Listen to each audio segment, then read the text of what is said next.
সমন্বয়ক রয়েছেন, তাদের মধ্যে 108 জনই শিবিরের। এই কারণে কি এই সরকার শিবির দিয়ে বা জামাত শিবির দিয়ে পরিচালিত হচ্ছে বলে কেউ কেউ বলতে চাচ্ছেন? এই কথা নিয়ে আপনার একটু মন্তব্য। আচ্ছা, আমি কিন্তু ফেসবুকে এরকম প্রচারণাও দেখেছি, আপনিও দেখেছেন, খেয়াল করে দেখেন যে বাকশালীদেরকে পুনর্বাসন করছে এই সরকার। আমি এরকম প্রচারণাও দেখেছি, আওয়ামী লীগের বদলে বিএনপি সরকার এসছে, সব বিএনপি লোককে দেওয়া হচ্ছে, এখন আবার বলা হচ্ছে জামাতের দেওয়া হচ্ছে।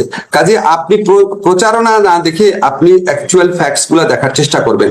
আপনাকে একটা এক্সাম্পল দেখালে তাহলে আপনি একটু বুঝতে পারবেন। ধরেন আমি যখন আন্তর্জাতিক অপরাধ আদালত, যেটা ইন্টারন্যাশনাল ক্রাইম ট্রাইব্যুনাল অ্যাক্ট, সেখানে যখন আমার মন্ত্রণালয়ের পক্ষ থেকে চিফ প্রসিকিউটরকে নিয়োগ দেওয়া হলো, সেদিন ফেসবুকে সারাদিন প্রচারণা চললো যে আমি হচ্ছে জামাত, কেন আমি তাকে নিয়োগ দিলাম। উনি এবি পার্টির লিডার ছিলেন, এবি পার্টি থেকে পদত্যাগ করেছিলেন, খুবই খুবই বড় আইনজীবী, এটা তো আপনারা জানেন, এই আন্তর্জাতিক অপরাধ ট্রাইব্যুনালের সবচেয়ে অভিজ্ঞ আইনজীবীদের একজন। তখন 24 ঘন্টার মতো প্রচারণা চললো আমি হচ্ছে জামাত। পরে একদিন বিরতির পর শিল্পকলা একাডেমিতে আরেকজন অত্যন্ত প্রসিদ্ধ শিক্ষক জামিল আহমেদ সাহেবকে নিয়োগ দেওয়া হলো। সাথে সাথে 24 ঘন্টার ব্যবধানে প্রচারণা চললো আমি আসলে বাকশালী, আমি খাদানিক এবং আমি নাস্তিক। এখন আপনি বলেন দুইটা জিনিস কি একসাথে সত্যি হতে পারে? কাজে মানুষের মধ্যে ধরেন ফেসবুক আমাদের জন্য একটা সম্ভাবনার অপার দ্বার খুলে দিয়েছে। আর এখন তো কারো আপনার জালিম সরকার না, আমরা বাক স্বাধীনতায় কথায় কথায় সাইবার সিকিউরিটি অ্যাক্ট প্রয়োগ করবো না, কারো অত্যাচার হবে না, কথা বলার জন্য এখন বলতো কোন রকম খারাপ ঘটনা ঘটেনি, ইনশাল্লাহ আর কোনোদিনও ঘটবে না আমাদের সরকারের বলে। ফলে মানুষ আপনার যার যা ইচ্ছা মতো বলছে, এবং দেশ নিয়ে সবাই খুব কনসার্ন, তো এটা আবার পজিটিভ দিকও আছে, সবাই কনসার্ন হয়ে সবাই অনেক ধরনের উদ্যোগ প্রকাশ করছে। আপনাকে আমি একটা এই যে বলা হচ্ছে একটা মিনিট 152 জনের মধ্যে 108 জন শিবির, এই প্রচারণার কোনো প্রমাণ আছে?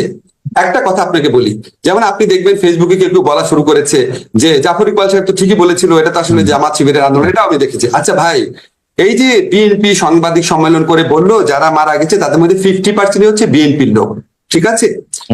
আর আজকে আমি একটা টক শো দেখছিলাম, আমার চোখ দিয়ে পানি পড়ছিল। বরকতুল্লাহ বুলুর ছেলে সানিয়া, যে ছেলেটা আপনার পুরো ঘটনা বর্ণনা করলো, তার মা ছিল পাশে। আমি কিন্তু আন্দোলনকালে আমি তাকে চিনতাম না, আমি তার ছবিটা ফেসবুকে দিয়ে বলেছিলাম বাংলাদেশের জয় হবে। একটা মা তার ছেলে টর্চার হচ্ছে, তারপর তাকে বলছে আমরা তোমার সাথে আছি। এই যে ওই ভিডিও, ওই ছেলেটার বর্ণনা করলাম, এখন সে কি জামাতের লিডারের ছেলে? আজকে আপনি মুগ্ধর স্ট্যাটাসের কথাটা মনে করেন, মুগ্ধ যে স্ট্যাটাস দিয়েছে, হঠাৎ করে আপনি যা ইচ্ছা তো বললে হবে না, আপনাকে প্রমাণ দেখান জিনিসটা। আমি যেটুকু জানি খালেদ, আমি ঢাকা বিশ্ববিদ্যালয়, খালেদ একটা জিনিস, ঢাকা বিশ্ববিদ্যালয়ের শিক্ষক হিসাবে কাছের থেকে আমি যেটা জানি, এই জালিম ফ্যাসিস্ট সরকারের বিরুদ্ধে আন্দোলনে এমনকি ছাত্রলীগের সাধারণ কর্মী যাদেরকে টর্চার করে ছাত্রলীগ বানানো হয়েছিল, এমনকি তাদেরও কারো কারো পার্টিসিপেশন ছিল। বিপুল সংখ্যক ছাত্র